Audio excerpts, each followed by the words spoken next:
Kate lay on the bed, gazing at the ceiling, her body partially covered by a sheet, and a soft smile gracing her lips. She was content with her life, and yearned to share this joy with the world. She loved her husband dearly, but she always held back her emotions around him, as he disapproved of excessive displays of them. Turning her head, Kate looked at her husband.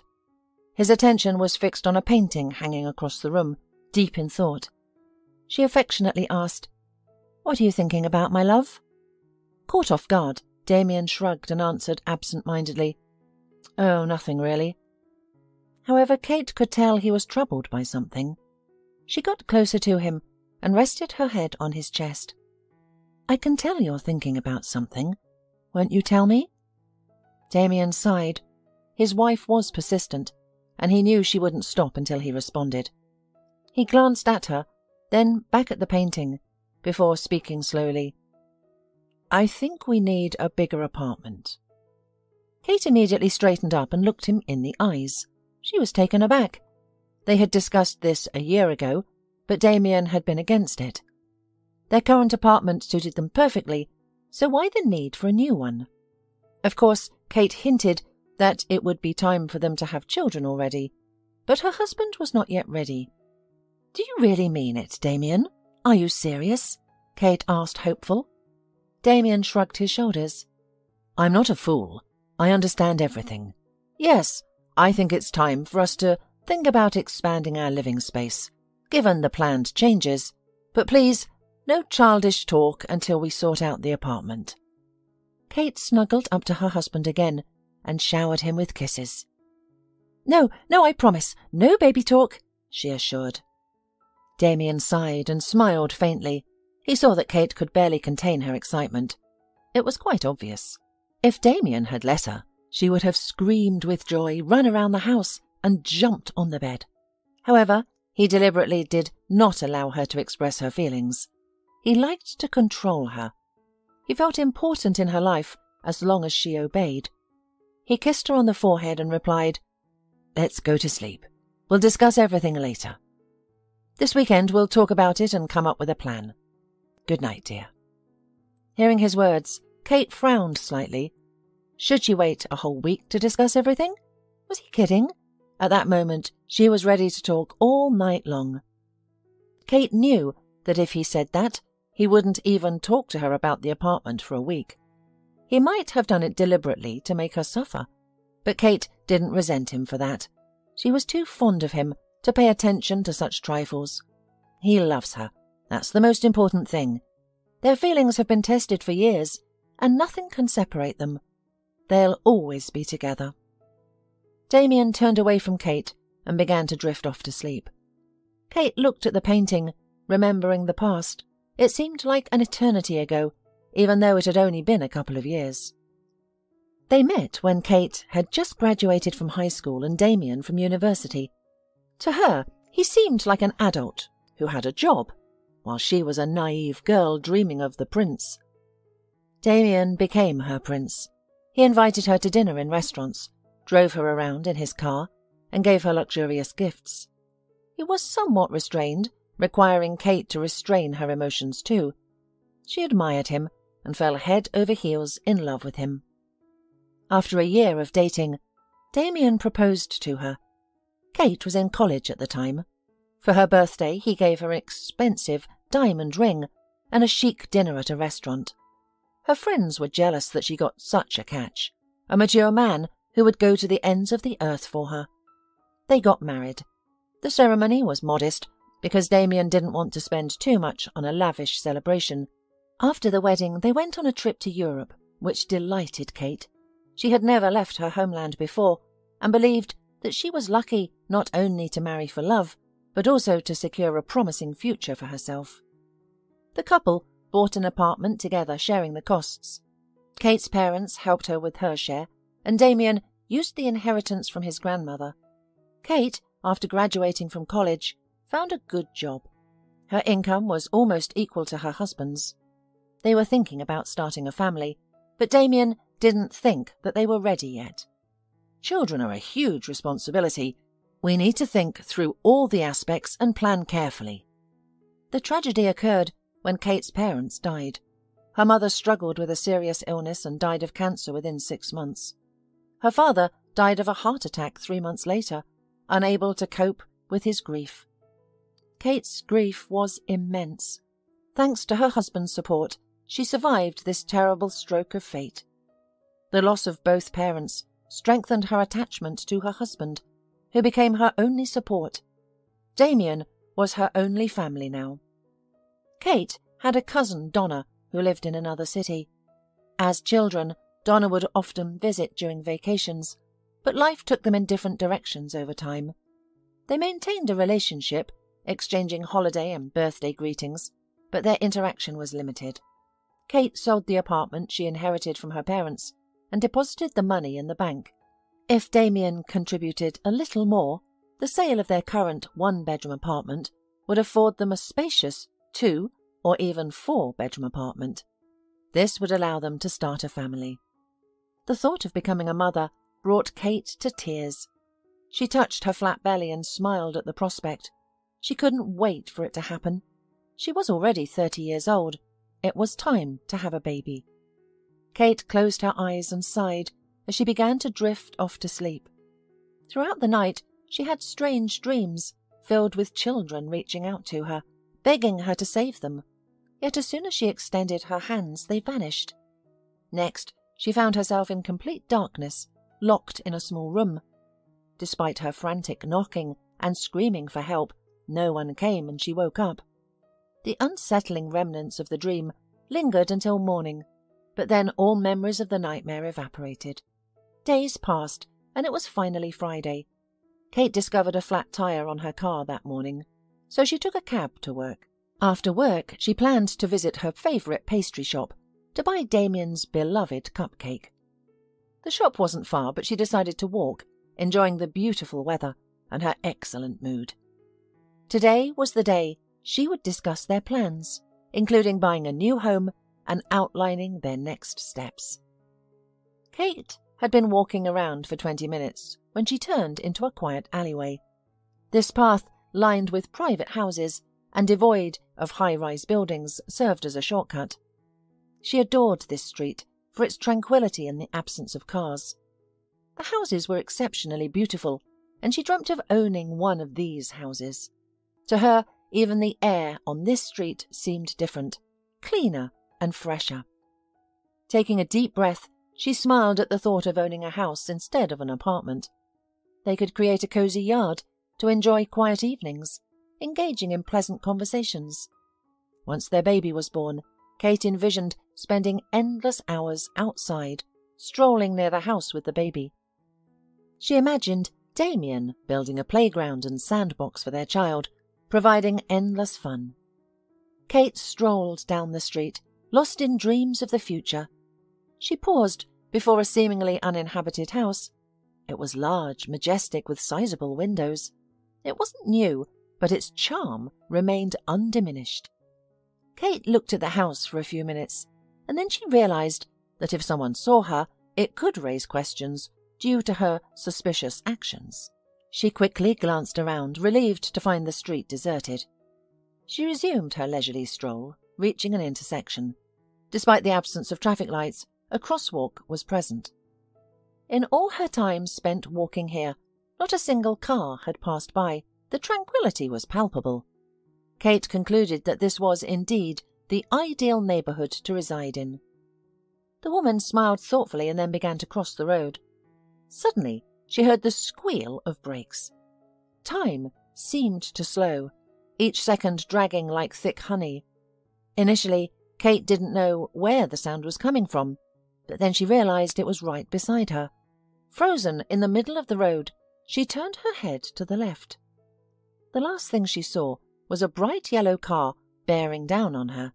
She even managed to catch a glimpse of the driver, a woman with fiery red hair and a terrified expression. Her eyes and mouth were wide open, likely screaming in fear. Before losing consciousness, she felt an overwhelming sadness and fear, which she assumed was a precursor to death. Then everything went black. What's the next step? We can't just leave things as they are. We have to act. Kate heard her husband's voice, but it sounded muffled, as if she had cotton in her ears.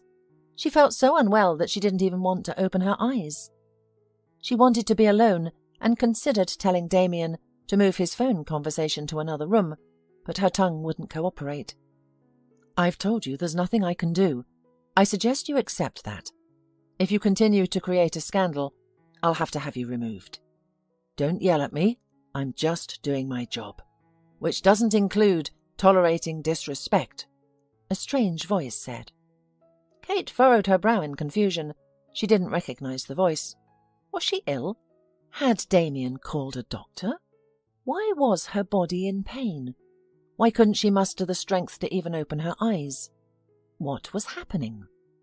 She lifted her hand without opening her eyes, touching her lips. They felt so parched. She thought she couldn't speak. "She's awake. Kate, can you hear me? Say you can hear me. It's me, Damian." "I can hear you fine, but I can't talk loudly. Why do I feel so unwell?" whispered Kate. She felt Damian grasp her hand. "You've been in an accident, dear," he said gently. Suddenly, Kate remembered. A brief flash of memory, and she recalled being hit by a car at a crosswalk. It felt like it was yesterday, or maybe a few days ago. She struggled to grasp how much time had passed. She opened her eyes, but darkness still surrounded her. What was happening? "Why is it so dark? Did the lights go out?" she asked softly. The only response was silence. Kate could feel a sense of unease creeping in. She asked again, "Damian, what's happening? Why is it so dark? What occurred? Please don't stay silent. It's frightening me. Where am I? Why is it dark?" Her voice was raising in volume, and the onset of panic was evident. Damian squeezed her hand and said, "Calm down, Kate. We'll fix it. This is only temporary. We'll be right by your side. Don't worry. You're temporarily blind, but your eyes are perfectly fine. Don't worry, Kate. We'll find the best doctors, and they will diagnose the problem. You'll see again. Everything will return to normal, I promise. Just stay calm." Damian's words struck Kate's heart like a stone. Overwhelmed by panic, she felt as if she were about to perish from terror. She attempted to get out of bed, clutching the sheets and pushing Damian's hands away. Opening her eyes wide, she realized she couldn't see anything. This terrifying sensation made her feel dizzy, though she couldn't be certain, since she couldn't see anything. "She needs to be sedated. Hold her hand. I'll do it." Damian held his wife, who was struggling with her unexpected state, and immediately Kate felt weakness seep into her. Despite this, she continued to cry and convulse in her husband's arms, her strength slowly ebbing away. As she teetered on the edge of consciousness, she heard the doctor speak with her husband. "It's shock. She'll get better. The initial reaction is always the most intense. She'll overcome this. Everyone finds a way to cope when there are no other options," the doctor said in a steady voice. "But how? How is this possible? She barely has any physical injuries. How could she lose her sight so suddenly, from a single blow? Can such a thing really happen?" Damian's voice was filled with worry and fear. When Kate awoke, she was still under the influence of the injection. Damian was by her side. She calmly requested that he update her on the recent events. It was revealed that Kate had been in the hospital for 2 weeks, a fact that shocked her. She had assumed that the accident had occurred just a day or 2 prior, yet she had been in the hospital for a full 14 days. The most unsettling part was that there were no witnesses to the accident. No one had seen it happen, nor did anyone know how long she had been lying on the road.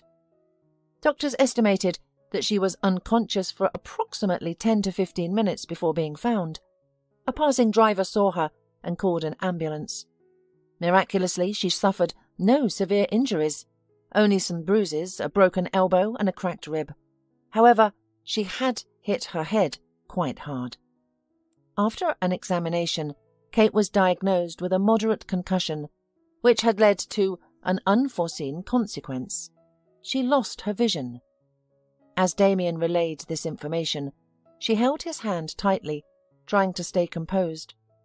She knew Damian disliked emotional outbursts, and from his calm voice, it was clear he wouldn't appreciate any tears or screams.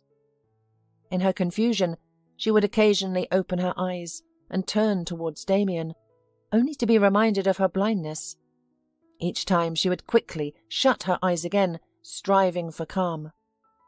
Once Damian shared all the details, she attempted to gather her strength. What was she to do next?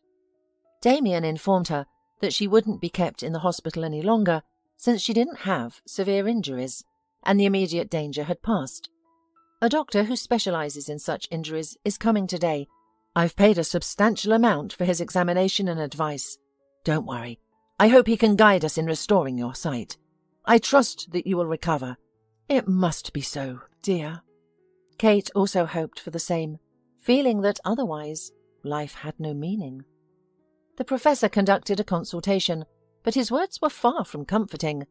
If he had at least taken Damian aside and spoken privately, Kate could have retained a slither of hope. But he delivered his verdict in her presence. I'm sorry, but your prognosis is grave. Your eyesight won't be restored. Unfortunately, such injuries are common, and their impact on the human body can be unpredictable.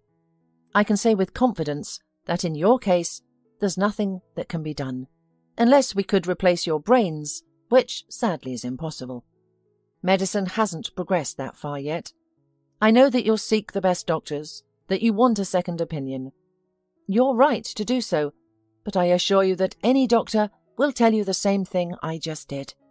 My advice to you is to accept everything and move forward. Many people lead even more fulfilling lives after vision loss. You are the only one who can handle this. But remember, you're not alone. Your husband is there to help and support you. Accept as soon as possible that you will be blind forever, and start living by the new rules. If needed, I can provide contacts of specially trained individuals who can help you adapt to your new environment. They can teach you to navigate at home. Many people even learn to get around independently without assistance. As a young woman, believe me, you can learn this. While it may take a few years, it is certainly possible. Damian and Kate listened silently to the doctor, whose words extinguished their smallest hope for a cure. When the doctor left, Kate could no longer contain her emotions. She didn't throw a tantrum or rage, but she cried so bitterly that anyone who heard her also had tears in their eyes. Kate mourned her broken life, her happy future, her plans and everything that pleased her in life. She couldn't see anything now. She had become blind. Why should she live? She couldn't do anything anymore. No more cooking, no more going to work or shopping, no more putting on makeup, no more smiling at her husband, looking at his face. All the things that used to give her pleasure, the most ordinary things that she used to not pay much attention to, they are all out of her reach now. She will never be complete again. She will grow old and not even know what she looks like. Her husband will see her change. She won't even be able to care for herself because she won't see the change in her appearance. It's horrible. It's a nightmare. No, she doesn't want to live like that. She'd rather die than live like this. Kate remained in the hospital for a few more days until her doctor deemed that she no longer required medical attention. She was discharged and returned to what was once her familiar home. Despite being surrounded by familiar objects and walls, she felt neither calm nor peace. Her home had become a labyrinth where she navigated in complete darkness. For the first day after her return, Kate was too frightened to move. She appreciated that Damian took a week off work to help her adjust to her new condition. Damian chose not to hire specialists, despite knowing that they could provide assistance. After contacting several, he found their services expensive, which they couldn't afford at the time. Kate was unable to work, and the future was uncertain. Damian had spent a portion of their savings on Kate's medical needs, including doctors, medications, diagnostic tests, and consultations. Now Damian was the sole breadwinner, and providing for their living expenses and Kate's continued medication needs fell to him alone. As a result, he decided to forego further medical specialists and assist Kate himself. Damian spent a week helping Kate adjust to her new circumstances. He guided her around their home, teaching her to identify objects by touch. He showed her how to use the shower and toilet, and he oriented her to the layout of their home. He encouraged her to navigate independently. Kate was also haunted by a strange dream she had had a few days before the accident. The dream was of children in a dark, silent room with a locked door. She felt despair, consternation, bitterness, and fear. Now, in her current situation, she understood the dream as a warning. Could she have averted this disaster? Had she interpreted that dream correctly? It's uncertain. Perhaps this is her destiny, unchangeable. Kate cried every night. Her husband comforted her as much as he could, but by the end of his days off, he told her, "Kate, you must stop crying so much. I can't comfort you indefinitely. I have work on Monday. Your sobs keep me awake at night. You don't give yourself or me any respite. We can't continue like this." "Why should we continue? I'm losing my mind and you're asking me to calm down. How can I calm down when I'll never be the same again? I can't accept it," Kate replied tearfully, while Damian continued to console her. Time passed. Damian returned to work. After a few sleepless nights, he began sleeping in the living room. Kate worried that they would never be as close as before, and promised Damian she would stop crying. He purchased calming pills for her, which provided some relief, and she even began sleeping through the night. 3 months post-accident, they made love for the first time, an unusual experience for Kate due to the complete darkness. She tried to imagine it as a simple power outage. Despite their success, she couldn't shake the feeling that Damian was treating her differently. She tried to dismiss these thoughts, but it was challenging. One day, Kate asked Damian about their plan to buy a bigger apartment. "Kate, are you out of your mind? Why do we need a bigger place now? A new home is a new space. How will you navigate an unfamiliar environment when you can barely move around our current apartment? You won't be able to walk a step. It'll take you a year to memorize where everything is, and I don't have time for that. I have to work. I'm trying to feed us while you're at home." This response left Kate nearly choking with indignation. "Why do you say that? Am I to blame for what happened to me? Am I at home by choice? I'd gladly work 24 hours a day if I could. And you're telling me that I'm not doing anything? Shame on you." "I'm not ashamed because I didn't say anything reprehensible. I stated the facts as they are. I didn't mean to offend you. I was simply explaining the current situation. We can't afford a new home right now. It's wise to conserve our savings. We don't know what could happen. Having a financial cushion is beneficial. I wasn't trying to insult or upset you." Kate clenched her fists in frustration, leaning back in her chair. She yearned to look into her husband's eyes, to read his gaze, to understand his feelings, but that was impossible. She tried to regain her composure, but couldn't. She felt tears roll down her cheeks and whispered softly, "What about the baby? We wanted a baby, didn't we? We planned to buy an apartment so we'd have room for the baby. But how can we find room for a baby in this apartment? It's barely big enough for the 2 of us." Silence followed. Kate regretted for the umpteenth time that she couldn't see her husband's face. What was he thinking? Was he looking at her or away? "What child? Have you lost your mind along with your eyesight? How can we even discuss having a child if you're blind? I'm unsure whether you're laughing at me or mocking me. Sure, you might be able to have a baby, that's understandable. But what happens after that? How will you care for it? You're blind, Kate. You can't see anything. If you've forgotten, you can't do anything independently. Perhaps you could feed the baby, but only if I assist you. You're incapable of anything else. So what's next? Do I quit my job to take care for the child while you're satisfied that you've fulfilled your duty? What's in it for me? To pause my life with a blind wife and a young child? You definitely need a psychiatrist. Kate, you have a significant issue if you even dare to consider having a child. Kate was taken aback by everything she had heard. Damian was harsh and furious as he hurled those unpleasant words at her. Eventually, he stormed out of the kitchen, and Kate heard the front door slam shut. He left without even mentioning when he would return. However, Kate was not particularly concerned about that at the moment. She tried to process what she had heard. So, her dream of a complete family would never become a reality. She would never become a mother or have the chance to cradle a child in her arms. She was devastated, feeling as though she had nothing left. She sat at the table, clutching the dried night mask she had pulled over her eyes. No longer crying, she was immersed in her own darkness. It wasn't long before Damian returned. He approached her and sat down next to her. Kate, I apologize.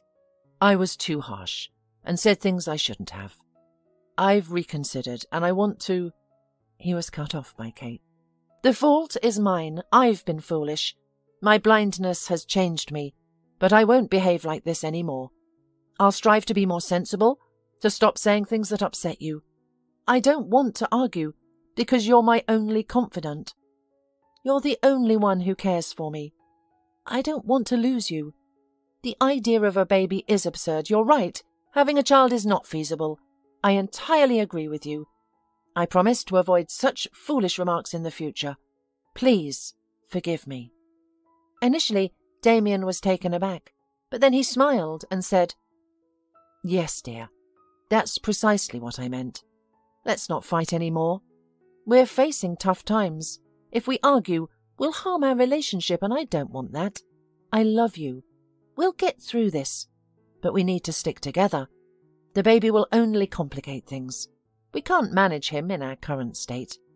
I'm pleased you understand this. It shows your common sense is still intact. Let's move on. I'm hungry. Are you? I'll prepare something. Kate hid her tears and smiled. Despite Damian's emotional distance, she tried to hold on, but it was becoming increasingly difficult. She had hoped they would overcome the difficulties together, but that wasn't the case. A gap of misunderstanding began to form between her and her husband. Kate feared it wouldn't end well, and it didn't. From that day forward, they grew further apart.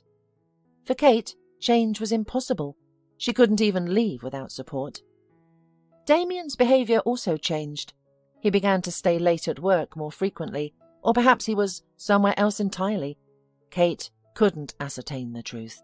Feeling bored at home, she asked Damian to teach her how to use the telephone. After some thought, her husband purchased a push-button phone for her. He programmed all the necessary numbers and instructed her on how to use it. Among the numbers, she insisted on having her cousins. They had only spoken once since an accident, with her cousin offering help and her refusing. Equipped with the phone, Kate could now call Damian any time, which somewhat eased her loneliness.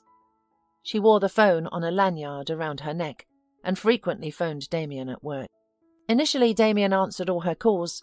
However, he soon started to resent the constant interruptions. Don't you realize you're distracting me? Did I buy you this phone just to have you bother me all the time? Please, Kate, stop calling me so often, otherwise I'll be disgusted to come home. Sometimes I already feel that way. Upon hearing those words, Kate felt a wave of sorry for herself. However, she stopped calling her husband incessantly, only reaching out when necessary or when he was late from work. When she questioned his late arrivals, Damian would respond angrily and irritably. Why are you asking? I have to work twice as hard. Your disability pension is barely enough. I work late because I get paid for the extra hours. Don't bother me with your questions. Surely you understand how difficult this is for me." Afterwards, Kate refrained from asking more questions. A week later, Damian was so long away that she got worried and wanted to call him. She grew anxious and decided to call him. He took an unusual amount of time to pick up the phone, and when he finally did, his voice brimmed with irritation. "Why are you calling?" he asked. "I was wondering when you're coming home. It's 10 o'clock at night. You've never been this late before. Is everything okay?" Kate asked with concern. "Nothing's wrong. You're just distracting me. If something had happened, I would have called you. I'm fine. I'll be home around midnight," Damian replied sternly. Kate almost calmed down after hearing his voice, but when Damian ended the conversation, he did not immediately disconnect the cell phone, and Kate distinctly heard a woman's soft laughter, followed by her words. "Has she called again? Forget about her. Come to me." Kate gripped her push-button phone tightly. Was there another woman with her husband? Wasn't he supposed to be at work? Suddenly, Kate realized exactly where Damian was. He had likely been deceiving her for quite some time, spending his evenings with another woman. This woman had replaced Kate, and now Damian didn't even want to return to his blind wife. Perhaps Kate had lost her appeal, and Damian was repulsed by her, seeking solace in a young and beautiful girl who pampered him and showed him pity. Kate couldn't wait for Damian to return home. As soon as he stepped through the door, she confronted him with her suspicions. She was prepared for anything but his cold indifference. "I don't understand. What's your problem with me? What's wrong with you?" "What's wrong? You have to be joking. You're likely cheating on me, and I'm left to agonize over it. Who was that woman? Your partner? Your co-worker? Tell me!" Kate exclaimed loudly. "Ah, so that's what you're referring to. Are you certain you want to know everything? Well, all right. I don't want to keep anything from you. I've done nothing to be ashamed of. Yes, I spend time with another woman, and I believe I need it. At home, I have a blind wife who can't feed me, can't take care of me, and can't show me affection in a normal way. Do you think this is easy for me? I've endured it for so long, but it's simply unbearable. I can't sacrifice my life just to care for you. I'm already fed up with everything. Life didn't prepare me for this. I want to come home and relax, see a beautiful, well-groomed wife, enjoy a nice dinner, not this. I come home and I have to take care of you, feed you, help you shower. If only you knew what you look like now. Your hair is grey and unkempt. Your eyebrows are ungroomed. You're pale and you don't have a manicure. It's simply horrifying. You don't make me want to touch you. That's why I have to visit a woman after work who takes care of me and rejuvenates me." Kate was engulfed by a wave of rage and indignation. "You have no right to hurt and deceive me in this way, let alone discuss it so openly. I won't allow you to torment me." Then Damian laughed, a sound so unpleasant that Kate was covered in goosebumps. "What are you going to do? Kick me out? Go ahead, try. But I'm telling you now, you won't succeed. I'm not leaving. This isn't just your apartment. And I'm going to live here doing whatever I want. And you can't stop me. Who are you? Just a helpless woman who can't do anything without me. You're dependent on me. You can't even step outside this apartment without my help. If you don't like it, you can leave. I'm not stopping you. But how far will you get, my dear? That's it. You'll stay home and wait for me to return from work. I'll come whenever I please. I'll feed and bathe you. I'll clean your dishevelled hair and take care of cooking and cleaning. You will silently smile and thank me. Understand? If you ever mention being unhappy again, you'll regret it. You'll go a week with only dry rations, or I'll leave you alone for several nights, making you feel so lonely that you'll wish for my presence." "No," Kate murmured quietly. "What did you say?" Damian frowned, taken aback by her interruption. "I said, no, I won't tolerate you sleeping with another woman. I refuse to live like that. So, what if I'm blind? I'm your wife, do you hear me?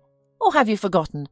Some unfortunate accident took my sight, but I'm still the same person. I simply can't see. I'm trying to learn everything possible to lessen your burden, but I need time and your support. How can you provide that support if you're not home? No, I won't tolerate your infidelity." Kate's voice, though soft, was firm. Damian eyed her in bewilderment. How dare she speak to him that way? She was nothing. "Ah, so you're not satisfied? Well then, good riddance. Leave. I'm not stopping you, nor will I try to. Why don't you say something? Pack your things and go. The door is open, dear." Kate stood still. After a moment she said quietly, "Fine. I won't be here tomorrow." She carefully made her way out of the kitchen and into the bedroom. She sat on the bed feeling numb. She felt so vulnerable that words couldn't capture it. There were no tears because she didn't even feel like crying. She just wanted to disappear, to sink into the ground, to leave without a trace, so that no one would even remember her. Where would she go? She had said she wouldn't be here tomorrow, but where could she go if she didn't leave the house? Why did she say that? Because she couldn't stay with him any longer. Kate heard Damian taking a shower, and she thought of one person who could help her. She reached for the phone hanging around her neck, gripping it tightly. After fumbling for the right button, she dialed a specific number and held the phone to her ear. What if they were asleep and didn't answer? After a few seconds, she heard a slightly sleepy voice. "Yes, I'm listening." "Hello, Donna, this is Kate. Please excuse my late call." "Kate, did something happen? Is it something with Damian?" "No, there's nothing wrong with Damian. Donna, I need your help. I'm not in danger, but I need help. I'm sorry, I didn't know who else to call." "No problem. What's going on?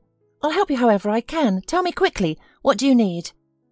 "Donna, could you please help me escape? I need to leave Damian immediately. You're my only hope. I apologize for the late call again. I'm just at a loss." "When should I come? Is it urgent? I can catch a train tomorrow morning and be there by noon. Is that okay? Great. Don't worry, I'm on vacation. You're not inconveniencing me. See you tomorrow." After hanging up, Kate sighed with relief, her hand over her racing heart. Everything would be okay. Donna would arrive tomorrow. With Damian at work, they could pack in peace. She never wanted to return here. She just needed her documents and bank card. She had a bank account with money from the sale of her parents' apartment. Financially, she was secure. Everything would be fine. 10 minutes later, Damian entered the bedroom with an arrogant snort. He made it clear that he dismissed her words as insignificant, believing she wouldn't go anywhere. He was convinced she couldn't even take a step without him, comparing her to a blind and defenseless kitten. "I'll sleep in the living room. I'll give you a few days to cool down and dispel those delusions of leaving," he said. "Once you apologize for your behavior and accept that I have another woman, then I'll treat you kindly again, and all will be well. Good night." With that, Damian took his pillow and plaid and left. Kate listened to his speech in silence, not responding. She clenched her fingers tightly, the pain a reflection of her turmoil. She resolved to never let anyone treat her this way again. Yes, she was blind, but she could still feel, love, and even hate if necessary. Kate spent half the night sorting through her clothes, identifying each item by touch. By 3 a.m, she had packed everything she planned to take with her.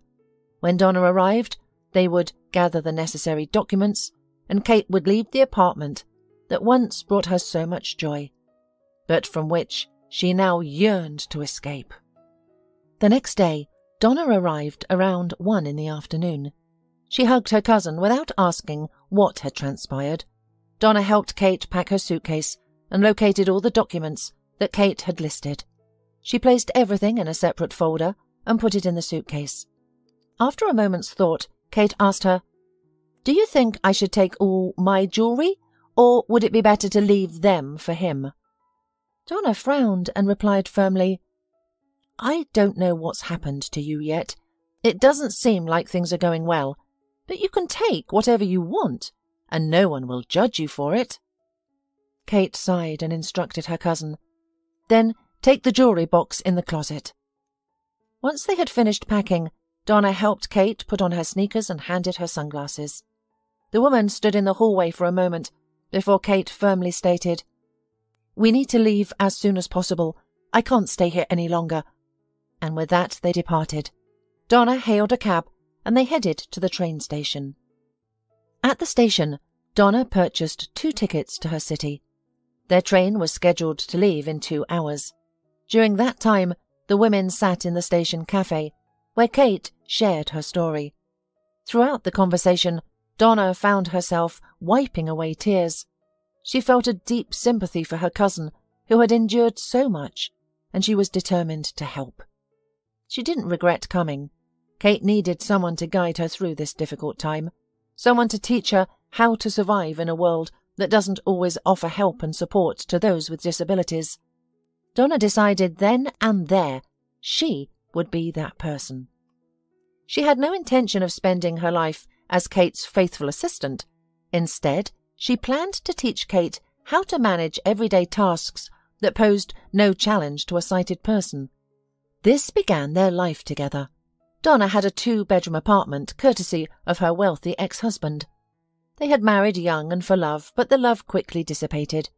The marriage lasted 3 years, followed by a divorce, in which he bought her an apartment in exchange for her not claiming anything else. Thankfully, they had no children. Donna's vacation had just begun, with 3 weeks of rest ahead. Starting the day after her arrival, she began to work with Kate. Kate was initially shocked. She had planned to spend some time mourning her late and faded family life, but Donna didn't allow her that luxury. "If you expect to lie on the bed from morning until evening, you are wrong. Yes, I'm sorry that you're blind, but you have to realize that either you will become strong and continue your life under the new rules, or you'll just turn into an old sourpuss who will curse everyone. I felt sorry for you, but I'm not going to feel sorry for you anymore. I have 3 weeks to teach you to be more or less on your own, and I demand that you pull yourself together and work hard, not lying on the bed all snotty," Donna declared. Kate understood. She had to live by her cousin's rules. Donna was providing her shelter, so it was better not to upset or disappoint her. They both prepared to get down to work. The first night Donna spent there, Kate had a strange dream, similar to the one she had before the accident. She found herself locked in a dark room once more. As she stumbled in the darkness, she discovered the familiar door. She yanked the handle, but it was locked yet again. Suddenly, she heard a rustling sound downstairs. Crouching down, she felt the floor with her hands and found a small key. Could this be the key to the door? Rising, she located the door's keyhole, inserted the key, and to her amazement, the door swung open. A blinding light forced her to shield her eyes with her hand. The final image she remembered before waking up was a dark-haired, dark-eyed man extending his arms towards her. The following morning the girls began their work. Donna guided her around the house from dawn until dusk for several days, pausing only for meals. By the end of the 3rd day, Kate was exhausted. However, she had successfully mapped out the entire house in her mind, including the layout of all the rooms and every object within. Donna had taught Kate to navigate her surroundings by counting her steps, which helped her avoid bumping into walls. She showed her how to use the shower and toilet, brush her teeth, wash her hair, and use the hairdryer.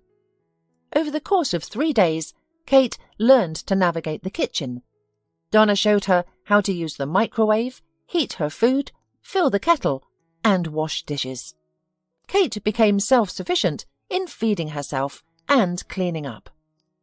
In 2 weeks, Donna taught her skills that Damian hadn't. Instead of doing chores for Kate, Donna empowered her to manage on her own. She helped Kate realize her self-reliance and the possibility of entertaining herself at home. Kate learned to use the vacuum cleaner, clean the floors and dust. This kept her occupied and made her feel alive and productive. Donna saved the most challenging task for the final week. When she shared her plan with her cousin, it was the first time Kate felt bold enough to disagree. "No, I don't want to. It's out of the question. Do you want me to die of fright on the spot? No, I can't do that," she exclaimed, feeling powerless.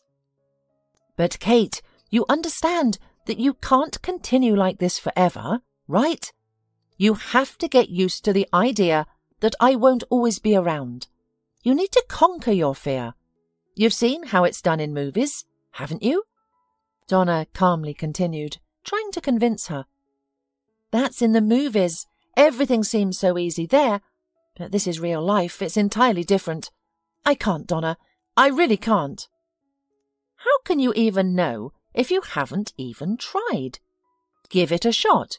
Practice for a week, and then tell me if you can't. I'm not asking for something impossible, just for you to try. What if you can do it? What if you end up liking it?" Donna tried persuading her all evening, but Kate was adamant. Just when Donna was about to give in and admit defeat, Kate suddenly agreed. "Okay, fine, I'll try. But promise me, if after a week I tell you I don't want to anymore, you won't force me, okay?" "Okay. Yes, I promise." Donna was happy, but she was sure it wouldn't happen. And the next morning the two women went outside, and Donna began to teach her cousin how to walk outside on her own. Their yard had a fence, so Donna was not afraid that Kate would go somewhere far away and get lost. For several days they spent mornings through evenings walking together, with Kate learning to determine possible routes by counting steps from Donna's chosen paths. She also learned to use the curbs for guidance. It was challenging, yet thrilling. Donna taught Kate the locations of several benches. By the end of the week, Kate could find them on her own. A triumphant achievement. Saturday night, after exchanging good-night wishes, they had dispersed to their bedrooms, when Kate looked back and asked, "Sorry to bother you, I just wanted to tell you, Donna, I don't know how to express my gratitude. You've done so much for me that I'll never be able to thank you enough. You're my saviour. I'm so grateful for your help. You have brought me back to life in these 3 weeks. I can do so many things now. They may seem like simple things, but they're so important to me. I mean, I want to keep going outside. I love walking, breathing the fresh air. Forgive me for ever doubting you." Donna was moved to tears. Her cousin's words were so heartfelt that it was impossible to remain untouched. She hugged Kate and whispered in her ear, "We'll continue. Do more. I'll teach you everything, and then I'll let you go free swimming." Kate decided not to ask what those words meant. She chose to leave that for later. 3 months passed. Kate went out alone every day, but not too far. A couple of times per week, she would go out in the evenings with Donna, who didn't even hold Kate's hand, just walked beside her, occasionally guiding her in the right direction. One day, a significant mishap occurred. Kate was descending the stairs for a walk outside. As she approached the last step, her foot hit a pebble that instantly skittered away. She lost her balance and fell onto her back. The moment her head forcibly struck the pavement, she thought she saw a blue flash before her eyes, like the sky. Then it vanished, and Kate lost consciousness. She regained consciousness in the hospital, immediately recognizing the familiar scent of disinfectants. Someone was holding her hand. Kate tried to turn her head, but her neck wouldn't move.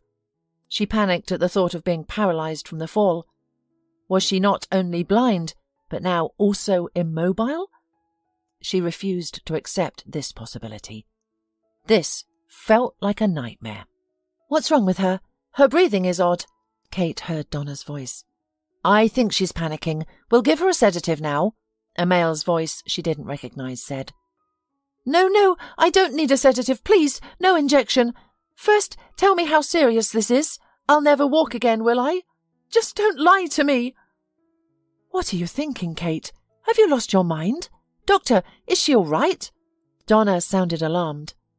"Oh, yes, she's fine. She just thinks she's paralysed. Isn't that right, Kate? I'm telling you, don't worry. Everything is fine." The doctor's voice was extraordinary, as if it was wrapped in a mist of warm dewdrops. They seemed to leave traces on her skin, giving her goosebumps. "Kate, my name is Ben Connerty. I'm your doctor. You're not paralysed. You had a hard bump and strained your neck. We decided to secure your neck as a precaution. You're wearing a special brace that restricts your head movement. You can move your arms and legs if you don't believe me." Indeed, Kate found she could move all her limbs. She sighed in relief. That was all she needed. "Oh my gosh, thank you. I thought I was done for. When I noticed that blue flash in my eyes as I fell, I thought I'd never get up again. It was terrifying, I tell you." Then Dr. Connerty asked Donna in a worried tone, "You said she was completely blind, isn't that right?"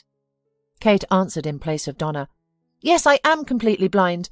A serious accident has left me unable to see." Dr. Connerty took her hand, and Kate felt a rush of goosebumps from his touch. "Kate, what did the doctors say? You've visited doctors, haven't you? Can you share what anyone who examined you said?" "All I remember is one professor and some hospital doctors. They all said the same thing. I'll never see again. No one has examined me." Dr. Connerty responded passionately, "If you don't mind, I'd like to run some tests. It's not just about your eyesight. I'm also concerned about your neck, your spine. I want to add something. If your blindness were permanent, you wouldn't have seen the blue flash you mentioned.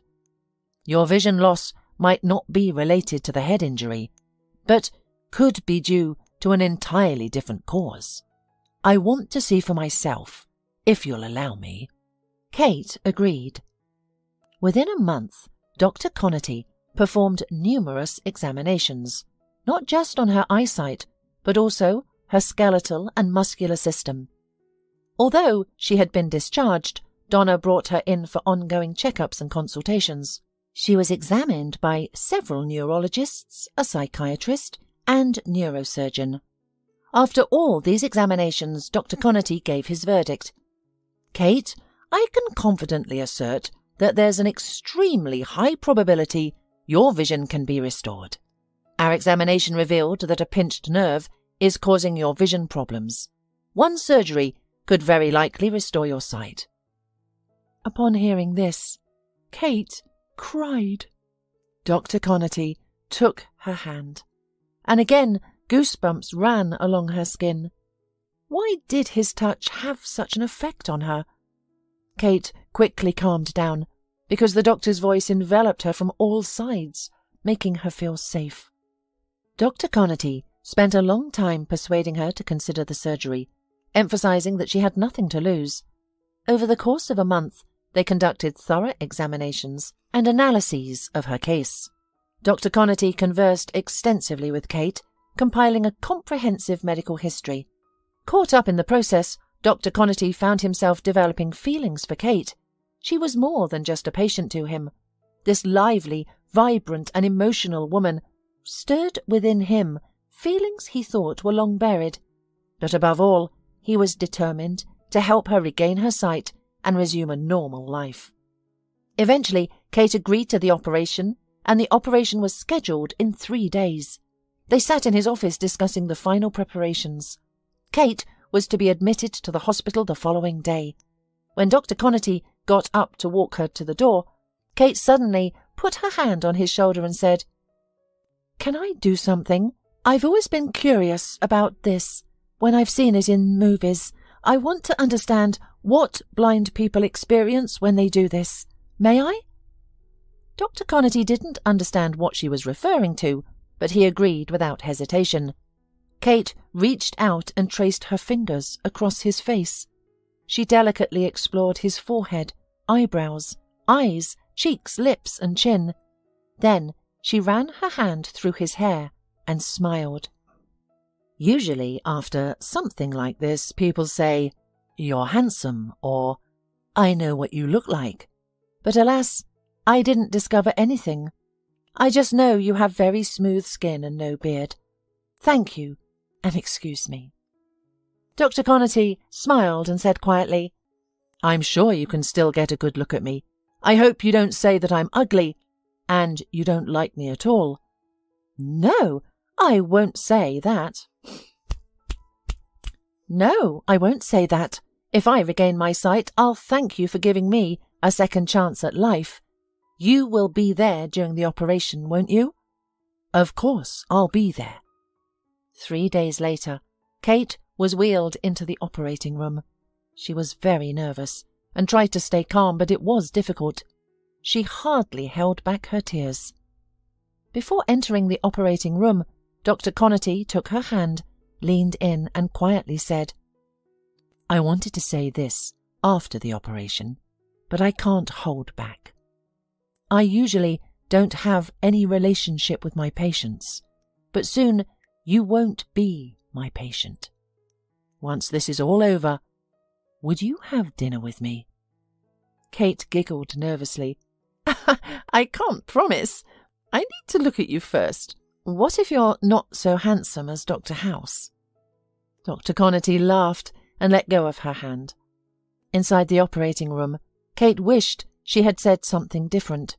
She was too scared to admit that she would be happy to have dinner with him, even if she never regained her sight. Kate awoke with a severe headache and groaned.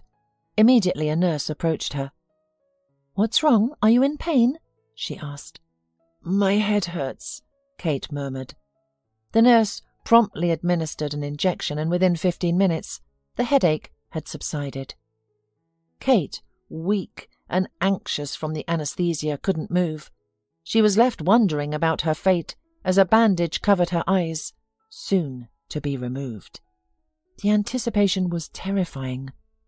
2 hours later, the medical staff gathered around her. The nurse gently lifted the bandage from Kate's eyes. "You can open your eyes now, but do it slowly," urged Dr. Connerty. Kate opened her eyes. Miraculously, she could see again.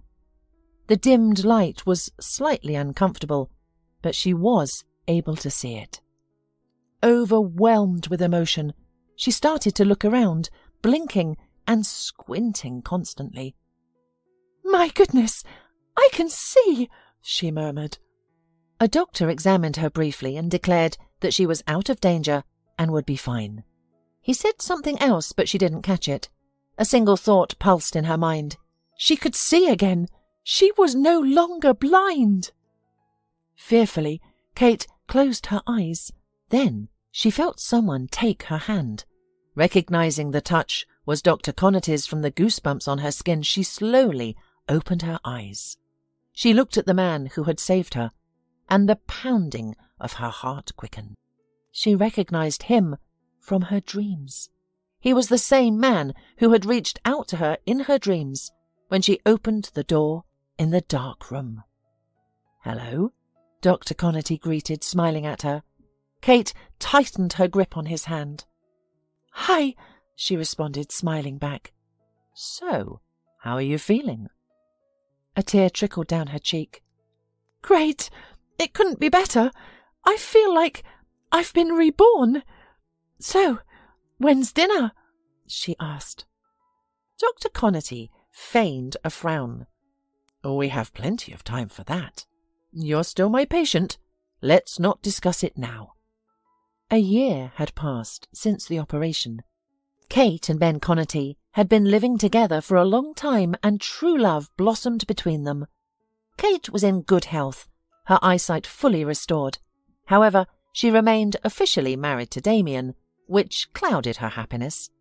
Despite his lack of contact over the past year, she finally decided to visit him to resolve their situation. Returning to her hometown after more than a year, Kate felt neither trepidation nor regret. She had made the right choice to leave, having found true happiness and love. On her way to the high-rise building where she once lived with Damian, she felt a twinge of anxiety. How would he react to her recovery? Would he be pleased or saddened? Regardless, her feelings were unaffected. After paying the cab driver, she stood for a few moments before slowly heading towards the entrance. As she ascended the steps, her skin prickled with goosebumps.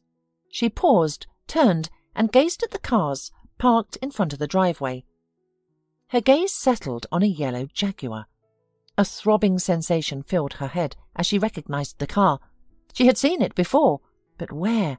She felt strange, like she was missing something important, like she was missing some detail. Suddenly, it hit her. That was the car that had struck her on the deserted street. Unbelievable. Oh my God. Is it really that car? Kate turned pale, her palms damp with sweat. She had hoped to escape her past, but instead it seemed to be haunting her. Kate retreated, then turned abruptly and climbed the stairs, trying to clear her mind. The thought of that woman being nearby was too much. She needed to reach her and Damian's home immediately, settle everything, and then escape to Ben. When Damian opened the door, he was taken aback. He hadn't expected to see his wife on the doorstep. Kate looked at him and said, "Well, hello, my dear hubby. Surprised?" "Kate? How? Your sight has returned? How is that possible?" Damian was shocked. Kate simply grinned. "Anything is possible. You just didn't believe it. Honestly, I didn't either until I met people who made me believe. They helped me, and voila! Now you are going to let me into our apartment, or should I bring a lawyer?" "A lawyer? Why would you need a lawyer?" Pushing past him, Kate entered the apartment. Immediately she noticed signs of another woman's presence. Shoes, cosmetics in the hallway, a purse, perfume. The new woman had already made herself at home. Damian hadn't wasted any time. Kate wondered if this was the same woman he had cheated on her with, or a new one. "I see you're doing well. Sorry to disrupt your idyllic life, but I came to tell you I'm filing for divorce." Damian turned pale, his gaze drifting towards the bedroom. Fear flickered in his eyes. It dawned on Kate that his mistress was here too. Well, she thought, it was time to meet her. "Honey, who's there? Is it the grocery delivery?" A voice echoed from the bedroom. Kate frowned. His mistress had a grating voice, similar to a creaking floorboard. She raised an eyebrow and whispered to Damian, "Why haven't you introduced us? Does she know about me? Or did you tell her I was dead? Have you lied to her, that we've been divorced for ages?" A woman in a negligee then appeared in the hallway. She was a petite, red-haired woman. Kate began to study the woman. She felt like she had seen her before, but couldn't recall where they had crossed paths. She scrutinized the woman's face, who, in response, crossed her arms and glared back defiantly. "Who the hell are you? Clearly not a courier," she spat in her grating voice. "And you're clearly not the housekeeper. I'm Damian's wife, and you're his mistress." The woman turned to Damian. "Darling, you told me she was blind.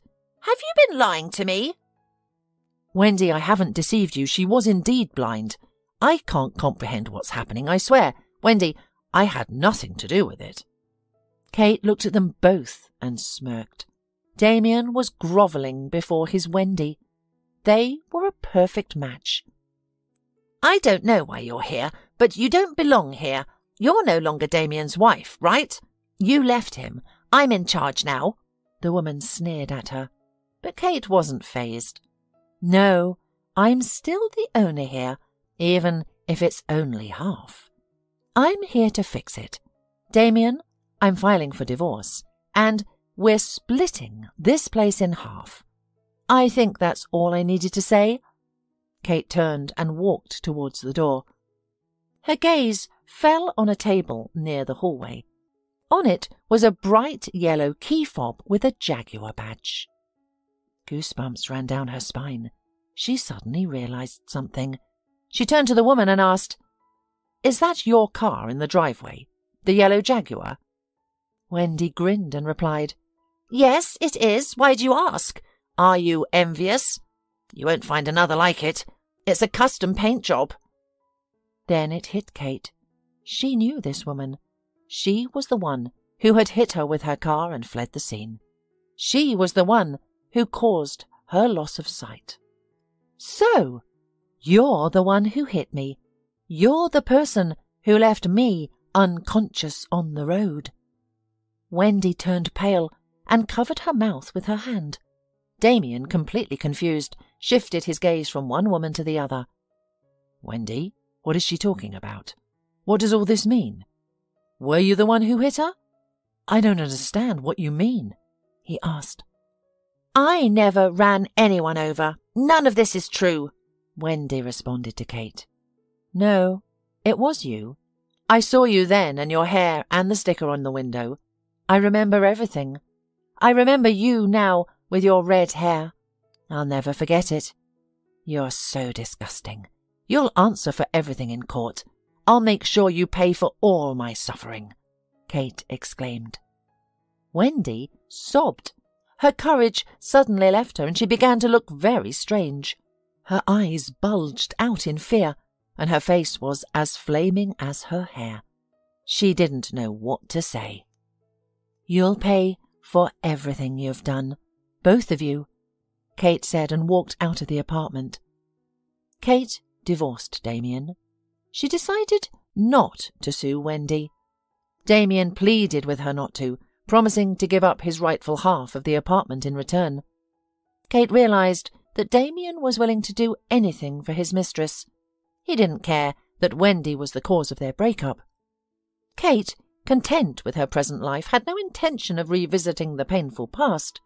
She had sole ownership of the apartment after her divorce, and had no idea about the whereabouts of her ex-husband or the woman who caused her blindness. She was determined to erase them from her memory forever. After pricing the apartment reasonably for a quick sale, she promptly sold it. With the money from the sale, she immediately returned to Ben. As she rode the train, she couldn't help but smile. She planned to give the remaining money from the sale of her parents' apartment to Donna as a token of gratitude. Donna had been instrumental in helping Kate start anew. Even though Kate anticipated Donna would refuse the money, she was resolved to find a way. The proceeds from the sale of the apartment with Damian would remain in her bank account for now. Kate was excited about her upcoming marriage to Ben and looked forward to the birth of their child, who she was already carrying. As she gently stroked her belly, her smile broadened. All her dreams were coming true, one after another, and this was just the beginning.